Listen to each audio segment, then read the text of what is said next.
La vigile matinale provient de l'œuvre de Monica Jazz, Méditation quotidienne au féminin. La méditation de ce matin, aujourd'hui, 4 août 2024, est tirée de Matthieu 16, verset 24. Si quelqu'un veut venir après moi, qu'il renonce à lui-même. De l'égocentrisme à l'âme-centrisme, page 225.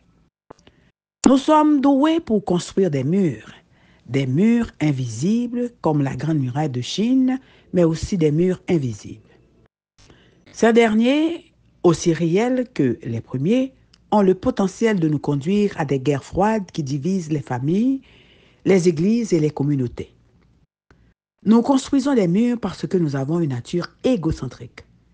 Chacun de nous fait une division de l'univers en deux moitiés. Et nous donnons tous les mêmes noms à ces deux moitiés, moi et pas moi.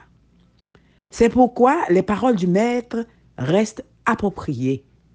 Si quelqu'un veut venir après moi, qu'il renonce à lui-même. Est-ce que je veux être son disciple? Connaissant la nature humaine, le Christ savait que lorsque le moi domine la vie, nous devons le défendre continuellement. Mais la mission à laquelle il nous a appelés est tournée vers l'extérieur et non vers l'intérieur. Il nous appelle à conduire les âmes au salut. Il s'agit de vivre une vie âme-centrique, animée par le désir profond du salut des âmes et non de l'habilitation du moi. C'est la clé non seulement d'une relation authentique, mais aussi d'une existence qui ne crée pas de mur. C'est le plus grand combat du chrétien.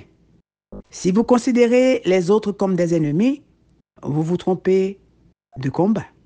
Et s'il s'avère que Dieu déteste les personnes que vous détestez, vous pouvez être sûr d'avoir créé un Dieu à votre propre image.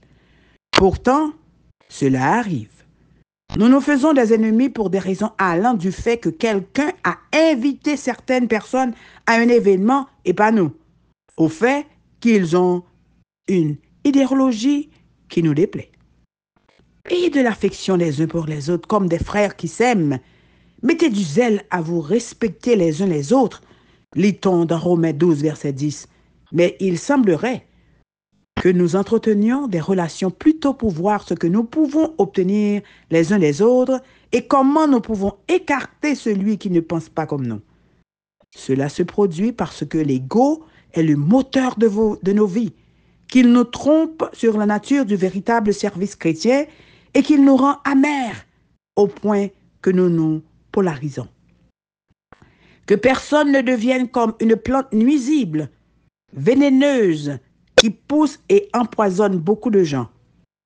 Nous aborderons au cours des prochains jours 10 principes bibliques à appliquer à nos relations interpersonnelles afin qu'ils nous aident à abattre les murs que nous avons construits et à ne plus en construire.